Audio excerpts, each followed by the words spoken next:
For this set, I used a foam tape and I cut out a curve according to her eye shape in order to use it as an under eye patch. Sometimes it sticks better and it works better compared to the eye patch and all the taping. So you can try this technique and see if it's something you like. I just use it for certain clients of mine. She wants a pretty long dramatic look so she can get close to a strip eyelash. So I decided to do from 16 to 20 millimeters, and I'm going to use the Mega Volume 2.0 lashes, which go all the way up to 22 millimeters. It's a mixed tray from 17 through 22, so I can just use that mixed tray for this dramatic look. I also chose to do the 0.03 thickness so I can do as big of fans as possible without them being too heavy for her natural eyelashes to support them. Then in between those lengths from 16, 17, 18, 19, and 20, I'm going to add 1 millimeter longer in between to create more spikes. And this is going to help with more of the strip eyelash look.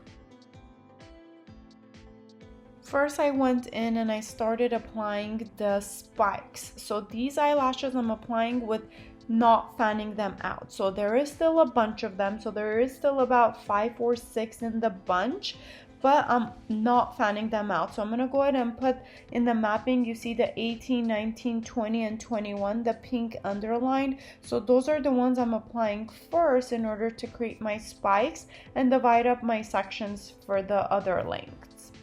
I'm putting about 3 main spikes with each area.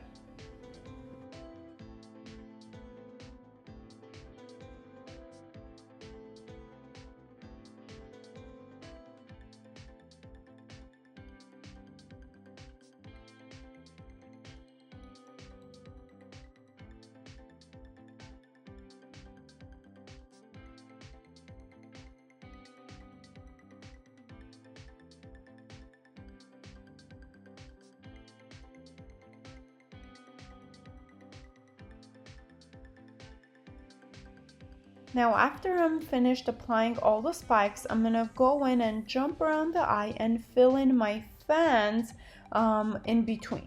So I'm going to do about like 8D fans to make them as dramatic as possible. And some of them I'll go all the way up to 10, which means that there is 8 to 10 eyelashes within those big fans. And now I'm starting to fan them out bigger to fill in her eyelashes. So those are the parts I want to fan out so they can be more full, more fluffy, and come together. For those of you who are new to my channel, remember when we are applying the extensions on top of the natural lash, we're about 1 to 2 millimeters away from the skin. We definitely want to make sure we don't touch the eyelash extension and the glue to the skin, because that's how we can cause irritations and infections, and we definitely want to avoid that. As you practice and as you get better, you want to get as close to the skin as possible, so even like half a millimeter away from the skin, but without touching it. But in the beginning, honestly, it's better for there to be a gap. You won't really notice it when the client's eye is open compared to touching the skin, because this will cause problems and having them have even pain in a day or so, because they're going to be starting to pull on each other or on the skin if they're stuck together. So make sure you're following that rule.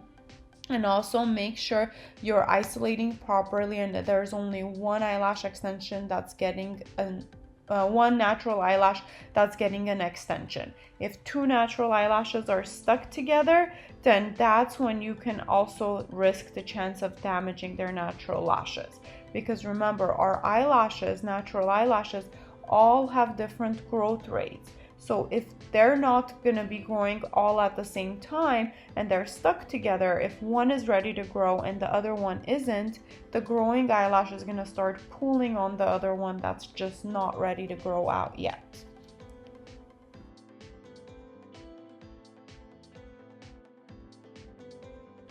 Here you can see that I'm taping up the extension so I could see her natural lashes better. So for some clients who have hard to isolate natural eyelashes, this technique is really helpful to get some lashes out of your way so you can isolate better. And we'll link the video below of the full on process of how to apply in layers if you want to practice that technique.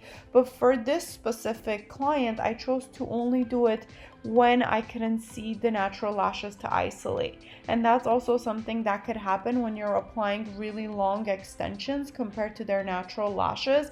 They might get in your way from applying a new extension or isolating because those applied extensions are very long and kind of in your way. So you can use this technique to make your life easier with isolation and application. Make sure to remove any tape from the eyelashes and the skin very slowly and gently. And like I'm helping myself with the tweezers, feel free to do that, okay? But the key is go slow and take your time to remove it, or else you can yank on the skin or the lashes.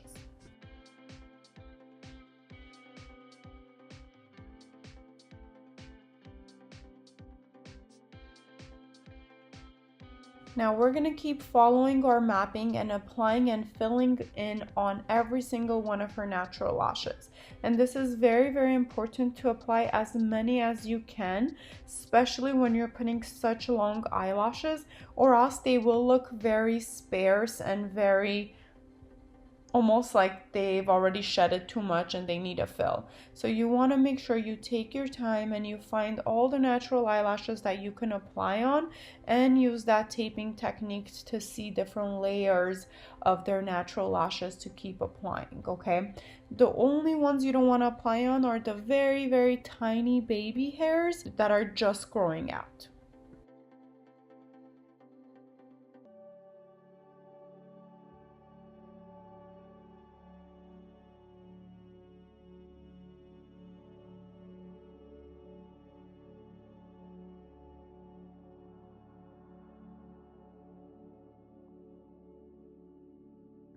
If you're new, a set like this will probably take you about 4 hours. And if you have client with curly or more challenging crisscross eyelashes, it might even take you longer to do a really full set. But please don't be intimidated. Everybody takes long when they're new, and I train a lot of students, and literally everybody's so slow when they're new. So don't be intimidated. With practice, you will get faster, but initially your goal is to do a good, clean job, clean work, that's good isolation, good application.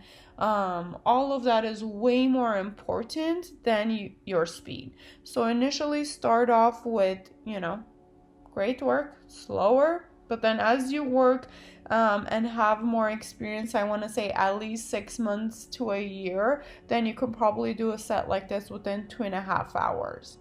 And you can charge anywhere from $200 to $300 for a long, dramatic, full mega volume look.